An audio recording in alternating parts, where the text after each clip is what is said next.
Hi hello dear friends, welcome back. This is Lakshmi Krishna and you watching നാടൻ അടുക്കള.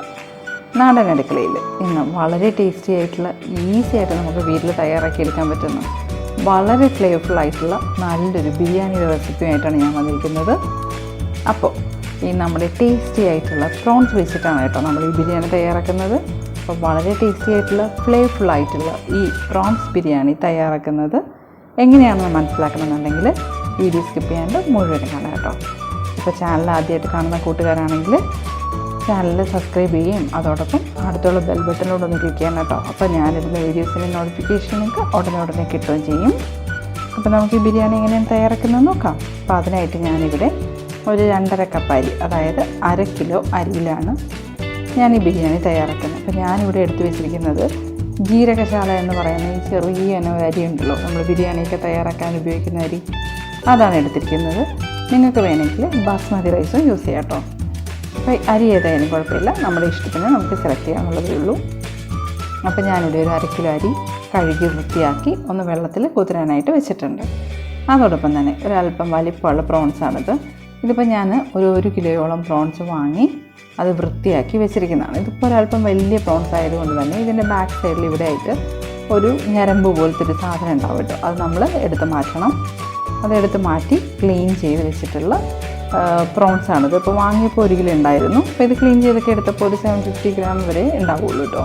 അപ്പോൾ ഇതിലേക്ക് നമുക്ക് ഒരല്പം മഞ്ഞൾപ്പൊടിയും മുളക് പൊടിയും ഉപ്പും കൂടെ ചേർത്തൊന്ന് തിരുമ്മി മാറ്റി വയ്ക്കാം. 1/2 ടീസ്പൂൺ മഞ്ഞൾപ്പൊടി, 1 ടീസ്പൂൺ മുളക് പൊടി, പിന്നെ ഇതിലേക്ക് ആവശ്യത്തിനുള്ള ഉപ്പ്, ഒരല്പം ഉപ്പ് കുറച്ച് ചേർത്താൽ മതിയാവും. കാരണം നമ്മളിതൊരു മസാലയ്ക്കുള്ളിലേക്കൊക്കെ ഇട്ട് കൊടുക്കാൻ പോവുകയാണ്. അപ്പം അതിലും ഉപ്പൊക്കെ ഉണ്ടാവും. അപ്പോൾ ഉപ്പ് കൂടാണ്ടിരിക്കാൻ വേണ്ടിയിട്ട് ഇപ്പോൾ ഒരല്പം കുറച്ച് ചേർത്താൽ മതിയാവും. ഇനി ഈ മഞ്ഞൾപ്പൊടിയും മുളക് പൊടിയും ഉപ്പും ഒക്കെ ഇതിലേക്ക് നന്നായിട്ടൊന്ന് തിരുമ്മി യോജിപ്പിച്ച് വയ്ക്കുക. ഇതുപോലെ. അപ്പോൾ മുളക് പൊടിയൊക്കെ ഒരല്പം മാത്രമേ ചേർത്തിട്ടുള്ളൂ കേട്ടോ, കാരണം നമ്മളിനി ഒരു മസാലയിലേക്ക് ഇടാൻ പോവുകയാണ്. അപ്പോൾ മുളക് പൊടിയൊക്കെ ഒരു ഇച്ചിരി ചേർത്താൽ മതിയാവും. അപ്പോൾ ഇതവിടെ ഇരിക്കട്ടെ. ആ സമയം കൊണ്ട് നമുക്ക് ബാക്കി ചേരുവകളും തയ്യാറാക്കിയെടുക്കാം. അപ്പോൾ ഇതൊരു ബിരിയാണിയാണല്ലോ, അപ്പോൾ ഇതിലേക്ക് നമുക്ക് ഒരല്പം സവാള വറുത്തെടുക്കേണ്ടതായിട്ടുണ്ട്. അപ്പോൾ നമുക്ക് ആദ്യം പാനിലേക്ക് എണ്ണ ഒഴിച്ചു കൊടുക്കാം.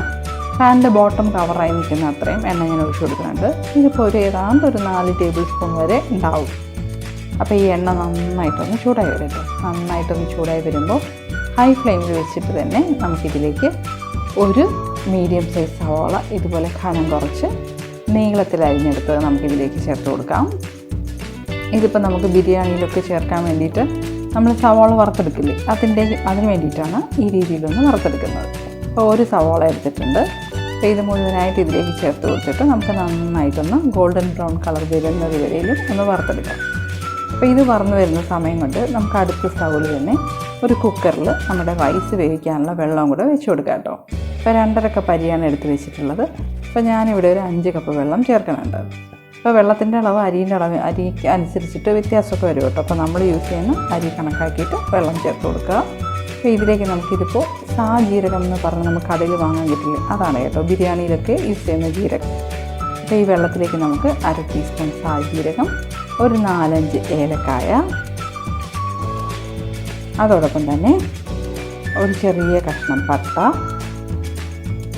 അത് നമുക്കിതിലേക്ക് ഇങ്ങനെ പൊട്ടിച്ചിട്ട് കൊടുക്കാം കേട്ടോ. പിന്നെ 1-2 ഗ്രാമ്പും കൂടെ നമുക്കിതിലേക്ക് തന്നെ ഈ വെള്ളത്തിലേക്ക് തന്നെ ഇട്ട് കൊടുക്കാം. ഇതിപ്പോൾ താളിക്കേണ്ട ആവശ്യമൊന്നുമില്ല കേട്ടോ. അപ്പോൾ ഈ ചോറൊക്കെ ഒന്ന് ഒട്ടി പിടിക്കാണ്ടിരിക്കാൻ വേണ്ടിയിട്ട് 1 ടീസ്പൂൺ നെയ്യും കൂടെ നമുക്ക് ഈ വെള്ളത്തിലേക്ക് തന്നെ ചേർത്ത് കൊടുക്കാം. ഇനി നമ്മുടെ ചോറിലേക്ക് ആവശ്യത്തിനുള്ള ഉപ്പും കൂടെ നമുക്ക് ചേർത്ത് കൊടുക്കാം. ഒരല്പം ഉപ്പ് കുറച്ച് ചേർത്താൽ മതിയാവും കേട്ടോ, കാരണം നമ്മൾ ഈ മസാലയിലൊക്കെ ഇടുമ്പോൾ ഉപ്പ് അതിലും ഉണ്ടാവുമല്ലോ മസാലയിലും, അതുകൊണ്ട് അല്പം ഉപ്പ് ചേർത്ത് കൊടുക്കുക.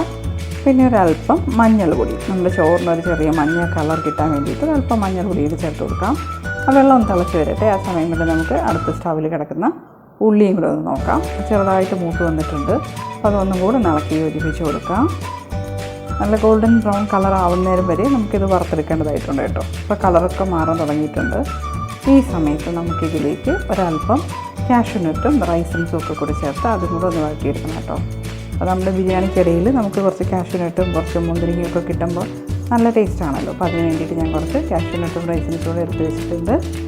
അതും നമുക്ക് ഈ ഉള്ളീൻ്റെ ഒപ്പം തന്നെ ചേർത്ത് കൊടുത്ത് ഈ ലാസ്റ്റ് സ്റ്റേജിൽ ചേർത്ത് കൊടുക്കുക. അപ്പോൾ എല്ലാം കൂടെ ഒരേ മൂപ്പിൽ മൂത്ത് വരുമല്ലോ. അപ്പോൾ ഇതും കൂടെ ചേർത്ത് കൊടുത്തിട്ട് നന്നായിട്ടൊന്ന് ഇളക്കി യോജിപ്പിച്ച് കൊടുക്കുക. തീ നല്ല കുറച്ച് വയ്ക്കുക കേട്ടോ. ആ സമയം കൊണ്ട് നമ്മുടെ വെള്ളം തിളച്ച് വന്നിട്ടുണ്ട്.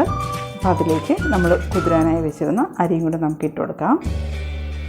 ഈ അരി മുഴുവനായി ഇട്ട് കൊടുത്തതിന് ശേഷം കുക്കർ അടച്ച് വെച്ചിട്ട് നല്ല ഹൈ ഫ്ലെയിമിൽ തന്നെ വെച്ച് കൊടുക്കുക. ആദ്യം വിസിൽ വന്ന ഉടനെ തന്നെ സ്റ്റൗ ഒന്ന് ഓഫ് ചെയ്ത് വിടുക. പിന്നീട് അതിൻ്റെ സ്റ്റീം മുഴുവൻ പോയി കഴിയുമ്പോഴേക്കും നമ്മുടെ ചോറ് പാകത്തിന് വന്നിട്ടുണ്ടാവും കേട്ടോ. അപ്പോൾ നോക്കി നമ്മുടെ ഉള്ളിയും നന്നായിട്ട് പറന്ന് വന്നിട്ടുണ്ട്. ഉള്ളിയും അതിനുള്ളിൽ കിടക്കുന്ന കാഷ്യൂ നട്ട്സും റൈസിൻസും ഒക്കെ മൂത്ത് വന്നിട്ടുണ്ട്. അത് നമുക്ക് എണ്ണയിൽ തന്നെ ഇതുപോലെ കോരി മാറ്റാം കേട്ടോ. എണ്ണ ഒന്നും കുടിക്കത്തൊന്നും ഇതേ നോക്കി നമ്മൾ ഒഴിച്ച എണ്ണ അതുപോലെ തന്നെ ഇതിരിപ്പുണ്ട്. ഈ എണ്ണയിലാണ് നമ്മൾ ബാക്കി കാര്യങ്ങളൊക്കെ തയ്യാറാക്കി എടുക്കുന്നത്. അപ്പോൾ അതിൽ കിടക്കുന്ന ഉള്ളിയെല്ലാം നമുക്കിതിലേക്ക് മാറ്റി കൊടുക്കാം കേട്ടോ. ഇനിയിപ്പോൾ ഇതേ എണ്ണയിൽ തന്നെ നമുക്ക് നമ്മൾ മസാല പുരട്ടി വെച്ചിരിക്കുന്ന പ്രോൺസ് കൂടി ഇട്ടൊന്ന് ഫ്രൈ ചെയ്തെടുക്കാം. അപ്പോൾ ഞാൻ മുഴുവനായിട്ടും ഈ എണ്ണയിലേക്ക് തന്നെ ഇട്ട് കൊടുക്കുന്നുണ്ട്. അപ്പം നമുക്കിടുമ്പോൾ ഈ ചട്ടിയിൽ കൊള്ളില്ല എന്നൊക്കെ തോന്നുമായിരിക്കും. പക്ഷേ കുറേ കഴിയുമ്പോഴേക്കും ഒന്ന് ചൂടായി വരുമ്പോൾ പ്രോൺസ് ചുരുങ്ങി വരും കേട്ടോ. അത് വെന്ത് വരുന്നതോറും അത് ചെറുതായി വരും.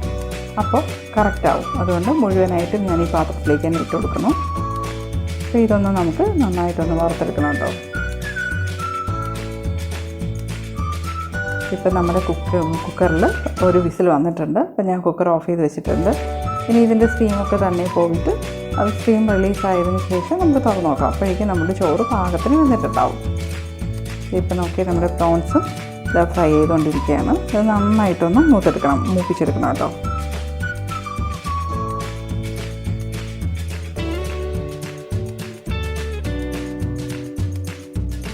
ഇപ്പം നോക്കി നമ്മുടെ പ്രോൺസും നന്നായിട്ടൊന്ന് ഫ്രൈ ആയിട്ട് വന്നിട്ടുണ്ട്.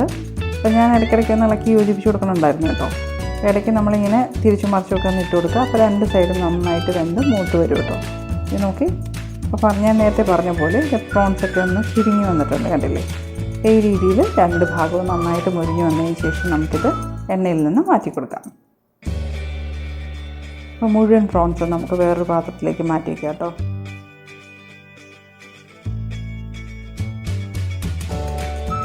ഇപ്പോൾ തന്നെ നല്ലൊരു മണമാണ്. ഈ പ്രോൺസ് ഇങ്ങനെ ഫ്രൈ ചെയ്തെടുക്കുമ്പോൾ അതും വെളിച്ചെണ്ണയിൽ ഫ്രൈ ചെയ്തെടുക്കുമ്പോൾ നല്ലൊരു മണമാണ് കേട്ടോ. കഴിക്കാനൊക്കെ തോന്നുമ്പോൾ ടെംപ്റ്റിംഗ് ആയിട്ടുള്ളൊരു മണം വരുന്നുണ്ട്. ആ എണ്ണയിൽ കിടക്കുന്ന പൊടികളൊക്കെ പറ്റുന്നിടത്തോളം ഒന്ന് മാറ്റി കൊടുക്കുക.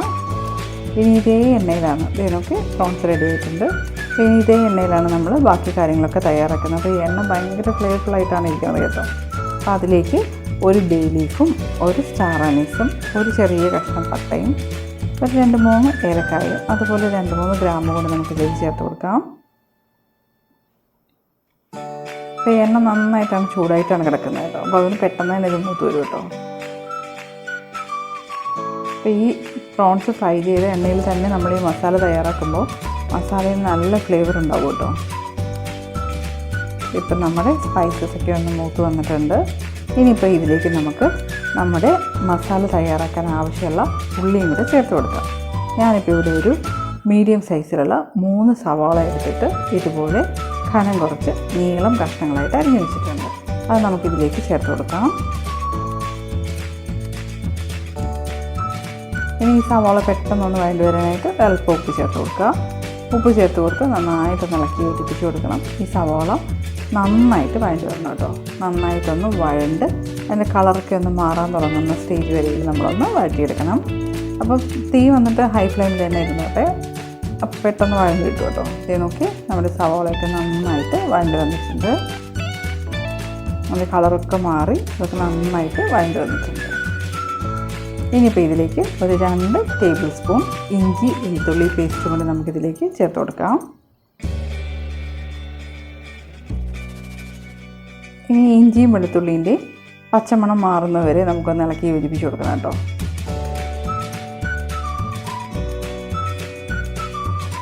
ഇടയ്ക്കിടയ്ക്ക് ഇതുപോലെ ഒന്ന് ഇളക്കി കൊടുത്താൽ മതിയാവും. ഒരു 1-2 മിനിറ്റിനുള്ളിൽ തന്നെ ആ ഇഞ്ചിയും വെളുത്തുള്ളിൻ്റെ പച്ചമണമൊക്കെ ഒന്ന് മാറി കിട്ടും.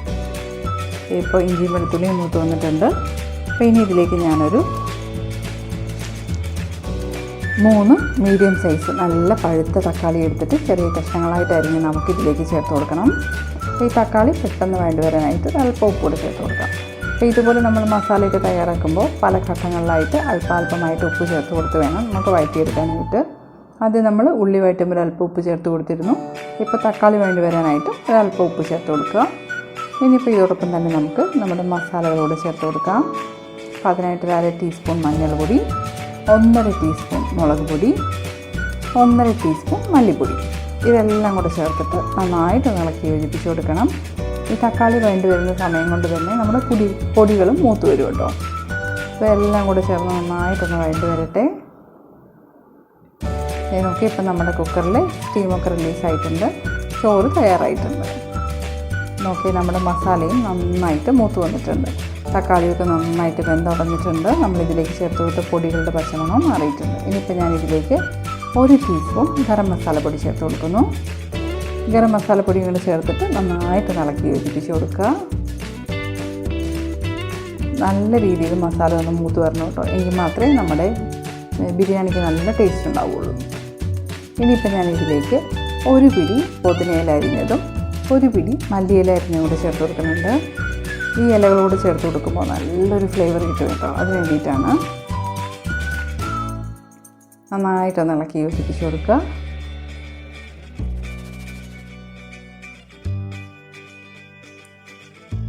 ഇനിയിപ്പോൾ നമുക്കിതിലേക്ക് ഒരു 1.5 കപ്പ് തേങ്ങാപ്പാലിൻ്റെ ആവശ്യമുണ്ട് കേട്ടോ. 1/2 മുറി തേങ്ങ എടുത്തിട്ട് 1.5 കപ്പ് വെള്ളം കൂടെ ചേർത്തിട്ട് നന്നായിട്ട് മിക്സിയിൽ അരിച്ചെടുത്താൽ മതിയാവും കേട്ടോ. അപ്പോൾ നമുക്ക് തേങ്ങാപ്പാൽ കിട്ടും.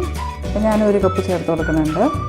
നന്നായിട്ട് ഇളക്കി യോജിപ്പിച്ച് കൊടുത്തതിന് ശേഷം ആവശ്യമുണ്ടെങ്കിൽ നമുക്ക് 1/2 കപ്പ് പാലും കൂടെ ചേർത്ത് കൊടുക്കാം കേട്ടോ.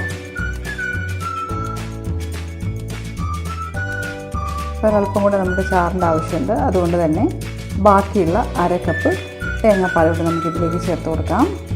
അപ്പോൾ ഈ സമയത്ത് നമുക്ക് ഉപ്പൊക്കെ ഒന്ന് ചെക്ക് ചെയ്ത് നോക്കാം. ആവശ്യമുണ്ടെങ്കിൽ ഒരല്പം ഉപ്പൂടെ ചേർത്ത് കൊടുക്കാം കേട്ടോ.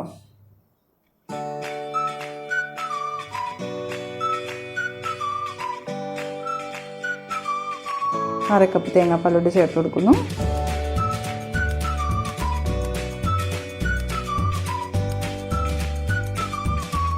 നന്നായിട്ടൊന്ന് ഇളക്കി യോജിപ്പിച്ച് കൊടുക്കുക.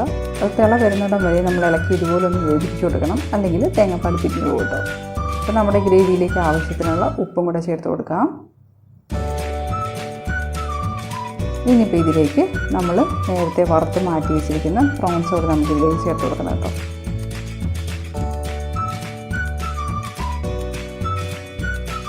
നന്നായിട്ടൊന്ന് ഇളക്കി യോജിപ്പിച്ച് കൊടുക്കുക.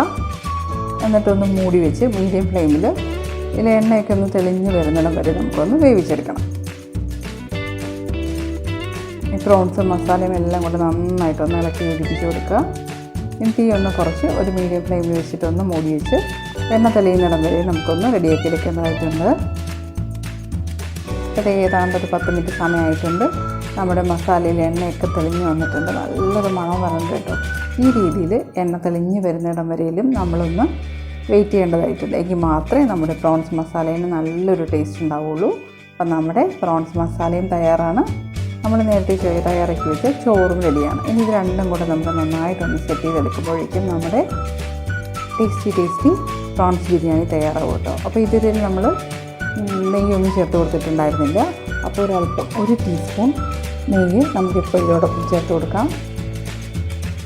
നെയ്യ് ചട്ടിയുടെ അടിഭാഗത്തിൽ നന്നായിട്ടൊന്ന് പറ്റി തരാനായിട്ട് ചെറുതായിട്ടൊന്ന് ഇളക്കി യോജിപ്പിച്ച് കൊടുക്കുക. പാത്രം ഇങ്ങനെ ഒന്ന് ചുറ്റിച്ച് കൊടുത്താൽ മതിയാവും കേട്ടോ. അപ്പോൾ നെയ്യ് പാത്രത്തിൻ്റെ എല്ലാ ഭാഗങ്ങളിലും പറ്റും. ഇനിയിപ്പോൾ ഇതിലേക്ക് നമ്മൾ തയ്യാറാക്കി വെച്ചിരിക്കുന്ന പ്രോൺസ് മസാലയും കൂടെ ചേർത്ത് കൊടുക്കണം. ഇത് നമുക്ക് ഇളക്കി യോജിപ്പിക്കാനുള്ള സൗകര്യത്തിനായിട്ട് ഒരു വായു വലിപ്പമുള്ളൊരു പാത്രത്തിലാണ് തയ്യാറാക്കുന്നത്. ഇനി ഈ മസാല ഈ ചട്ടിയുടെ അടിഭാഗത്ത് നന്നായിട്ടൊന്ന് നിരത്തി കൊടുക്കാം.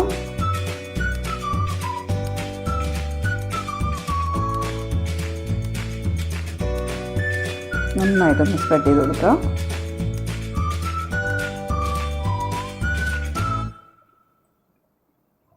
ഇനി ഇതിൻ്റെ മുകളിലേക്ക് നമ്മൾ തയ്യാറാക്കി വയ്ക്കുന്ന റൈസും കൂടെ നമുക്ക് ഇട്ട് കൊടുക്കാം കേട്ടോ.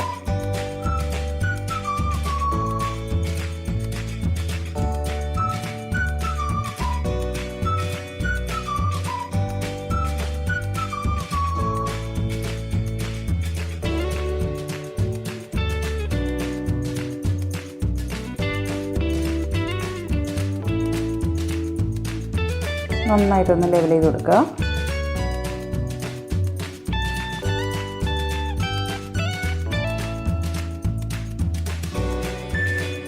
ഇതിൻ്റെ മുകളിലേക്ക് നമുക്കൊരൽപ്പം മല്ലിയിലയും പുതിനയിലയും അരിഞ്ഞതുകൂടെ ചേർത്ത് കൊടുക്കാം.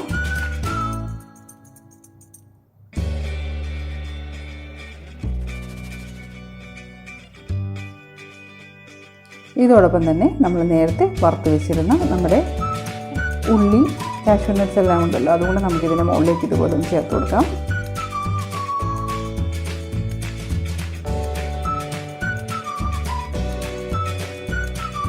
ഇനി നമ്മുടെ ബിരിയാണിക്ക് നല്ലൊരു മണം കിട്ടാനായിട്ട് ഇതിൻ്റെ മുകളിലേക്ക് നമുക്കൊരു 1/4 ടീസ്പൂൺ ഗരം മസാലപ്പൊടി കൂടെ ചേർത്ത് കൊടുക്കാം കേട്ടോ. വളരെ കുറച്ച് മതിയാവും.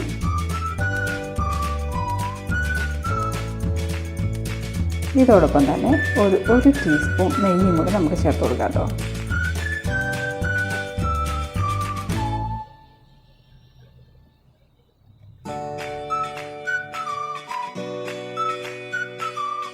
ഇനി ഇത് നന്നായിട്ടൊന്ന് ആവി വരുന്നത് വരെ ഒന്ന് മൂടി വെച്ച് കൊടുക്കണം. തീ നന്നായിട്ട് കുറച്ച് വയ്ക്കുക. ലോ ഫ്ലെയിമിലോട്ട് വെച്ചിട്ട് ഈ പാത്രത്തിന് കറക്റ്റ് പാകത്തിനുള്ളൊരു മൂടി വെച്ചിട്ട് നമ്മളൊന്ന് മൂടി വയ്ക്കുക. ഒരു 5 മിനിറ്റ് കഴിയുമ്പോഴേക്കും നമ്മൾ പാത്രത്തിൻ്റെ മുകളിൽ തൊട്ട് നോക്കുമ്പോൾ അത് ചൂടായിട്ടുണ്ടെങ്കിൽ നമുക്കിത് ഓഫ് ചെയ്യാം. അപ്പോഴേക്കും ഇത് സ്റ്റീം അതിനുള്ളിലേക്ക് കയറിയിട്ടുണ്ടാവും കേട്ടോ. ഒരു 5 മിനിറ്റ് കൊണ്ട് തന്നെ ഇതിലേക്ക് ആവി ഒന്ന് കയറി കിട്ടും. അത്രയും മാത്രം മതിയാവും. ഇപ്പോൾ ഏതാണ്ട് 5 മിനിറ്റ് സമയം കഴിഞ്ഞിട്ടുണ്ട്. നമ്മുടെ ബിരിയാണി നന്നായിട്ട് സെറ്റായിട്ടുണ്ട്. നല്ല മണമൊക്കെ വരാൻ തുടങ്ങിയിട്ടുണ്ട്. അത് മാത്രമല്ല പാത്രത്തിന് മുകളിൽ നമ്മൾ തൊട്ട് നോക്കുമ്പോൾ ചൂട് വന്നിട്ടുണ്ട്. അപ്പോൾ ഇനി നമുക്ക് തുറന്ന് നോക്കാം. ഇത് നോക്കി നമ്മുടെ ടേസ്റ്റി പ്രോൺസ് ബിരിയാണി തയ്യാറായിട്ടുണ്ട്. നമുക്ക് ഇതേ രീതിയിൽ തന്നെ അടിയിൽ നിന്ന് മസാലയും മുകളിൽ ചോറുമായിട്ട് ഇങ്ങനെ സെറ്റ് ചെയ്ത് നമുക്ക് കട്ട് ചെയ്തെടുത്തും വിളമ്പാം കേട്ടോ. പക്ഷേ ഞാനിവിടെ ഈ മസാലയും ചോറും എല്ലാം കൂടെ മിക്സ് ചെയ്തിട്ടാണ് വിളമ്പുന്നത്. ഈ രീതിയിൽ നമുക്ക് മസാലയും ചോറും എല്ലാം കൂടെ മിക്സ് ചെയ്ത് വിളമ്പുമ്പോൾ ഭയങ്കര ടേസ്റ്റി ആയിരിക്കും കേട്ടോ. നിങ്ങൾക്ക് ഈ രീതിയിൽ തന്നെ അടിയിലുള്ള മസാലയും കുറച്ച് ചോറും കൂടെ ചേർത്തിട്ട് അങ്ങനെയും വിളമ്പാം. ഞാൻ പക്ഷേ എല്ലാം കൂടെ ചേർത്ത് ഇതുപോലൊന്ന് നന്നായിട്ട് ഇളക്കി യോജിപ്പിച്ചെടുക്കുമ്പോഴേക്കും നമ്മുടെ ഈ തലശ്ശേരി ബിരിയാണി പോലൊക്കെ നല്ല ഫ്ലേവർഫുള്ളായിട്ടുള്ള ഒരു ബിരിയാണി നമുക്ക് തയ്യാറായി കിട്ടും കേട്ടോ. ഇതിനൊക്കെ ഇപ്പോൾ നമ്മുടെ ടേസ്റ്റി പ്രോൺസ് ബിരിയാണി ഇവിടെ തയ്യാറായിട്ടുണ്ട്. ഭയങ്കര ഫ്ലേവർഫുള്ളായിട്ടുള്ള ഭയങ്കര ടേസ്റ്റായിട്ടുള്ള നല്ലൊരു ബിരിയാണിയാണ്. വളരെ എളുപ്പത്തിൽ നമുക്ക് തയ്യാറാക്കി എടുക്കാനും സാധിക്കും. ഒരല്പം റൈറ്റ് അച്ചാറും കൂടെ ഉണ്ടെങ്കിൽ പിന്നെ വേറെ എന്താ വേണ്ടല്ലേ. കുട്ടികൾക്കും മുതിർന്നവർക്കും ഒക്കെ ഇഷ്ടമാവുന്ന പ്രോൺസ് വെച്ചിട്ട് വളരെ ഈസി ആയിട്ട് ടേസ്റ്റി ആയിട്ടൊരു ബിരിയാണി എങ്ങനെ തയ്യാറാക്കാൻ നിങ്ങൾക്ക് മനസ്സിലായല്ലോ. അപ്പോൾ ഇതുപോലുള്ള ടേസ്റ്റി, ഈസി ആൻഡ് സിമ്പിൾ റെസിപ്പീസിന് വേണ്ടിയിട്ട് ഇന്ന് തന്നെ LK's നാടൻ അടുക്കള സബ്സ്ക്രൈബ് ചെയ്യൂ കേട്ടോ. സബ്സ്ക്രൈബ് ചെയ്യുമ്പോൾ അടുത്തുള്ള ബെൽ ബട്ടണിലൂടെ ഒന്ന് ക്ലിക്ക് ചെയ്യും. അപ്പോൾ ഞാനിടുന്ന വീഡിയോസിൻ്റെ നോട്ടിഫിക്കേഷൻസൊക്കെ നിങ്ങൾക്ക് ഉടനെ കിട്ടുകയും ചെയ്യും. Thank you for watching.